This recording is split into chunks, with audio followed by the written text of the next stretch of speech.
What's up, guys? It's Ty here, and today I have the Day 13 roundup of the 2017 free agency period.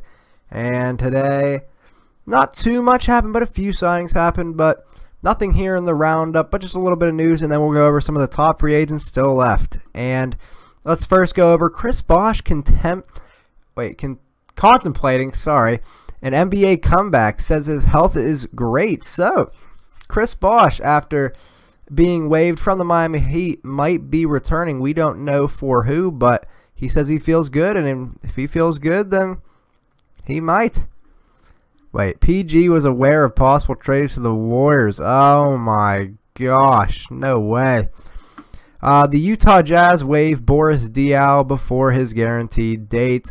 You could have saw this coming probably. He's old, probably making a decent amount of money since he's been in the league for a long time, and a decent role player, and he used to be a starter nonetheless. But with their three new acquisitions in Thabo Sefolosha, Jonas Jerebko, and Ekpe Udoh, he was not needed, and they waived him. So, yeah, the Kings Vice President of Basketball Operations, Scott Perry, to become the new Knicks general manager. So the Knicks finally find their new general manager in Scott Perry.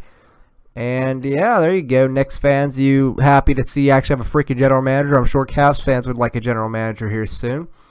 Thunder optimistic that Russell will reassign his extension. So the Thunder really do think Russell is staying in OKC. We'll find out. Something about Joel Embiid here. Nothing much really. Probably already seen it. No one really cares. The Knicks pause Melo trade talks with the Rockets and Cavs. So that 4-team trade for Melo, that is on pause right now. It's not going to not happen, but maybe it's on pause. Probably won't happen, but, you know, it is not happening as of right now. And then the last thing, let's go over the remaining free agents left here in the 2017 NBA free agency. Let's just see here. We got Brandon Jennings is still here. What the heck?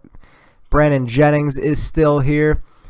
Jeff Withey, Anthony Morrow, Jason Terry is still in the league. Okay. Denanthus Mizzou. Oh my, that's a name.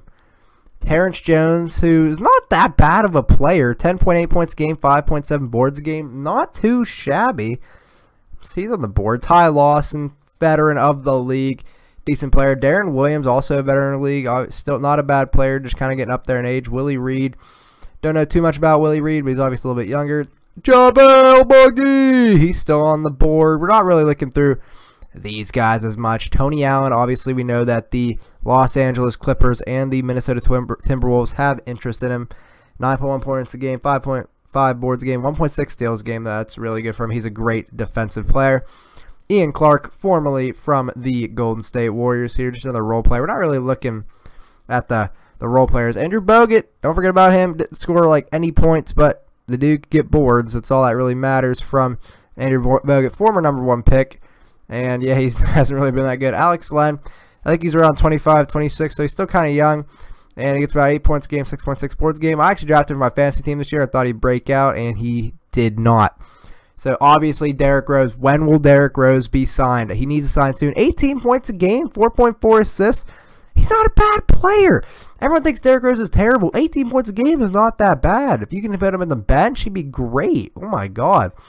You guys are just maxing not his MVP form. I mean, guys, he's a good player still. Luka Mbamute ahead of him. Man, what the heck? We got Mo Space right here. 8.7 points a game, 4.5 boards a game. You can get him on a cheap deal, I guess.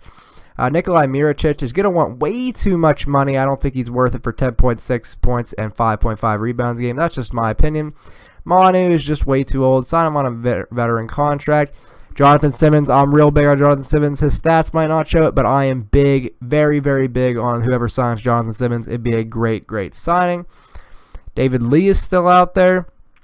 Not too bad of a pickup if you pick him up for the right price. Mason Plumlee, somewhat young player. Actually pretty decent here. 10.4 points a game, 7.5 boards a game. Not too bad. 1.1 blocks per game. He was part of that Yusuf Nurkic trade to him to go to the Blazers. So there we are. Pau Gasol still on the market. 12.4 points a game, 7.8 rebounds a game. But he is really up there in age. If you can get him to take a pay cut, that'd be a great signing. JaMychal Green, he's a restricted free agent. 8.9 points, 7.1 boards a game. Apparently, he's like one of the top free agents. I don't see it, but that's just me. And then Nerlens Noel, obviously, but he is restricted. So he's a restricted free agent. So the Mavericks can and they will just match the deal. And if no one's offered yet, I'm surprised no one has. And people should really offer that because I think Nerlens Noel is a great player, let alone forget about the injury history. So, guys, that is the Day 13 Roundup. If you haven't already, make sure you guys like, comment, subscribe to YouTube if you haven't already, and keep supporting this channel, guys. It really means a lot. This is Tyler signing off saying I'll see you in tomorrow's videos, guys. Have a good one. Later.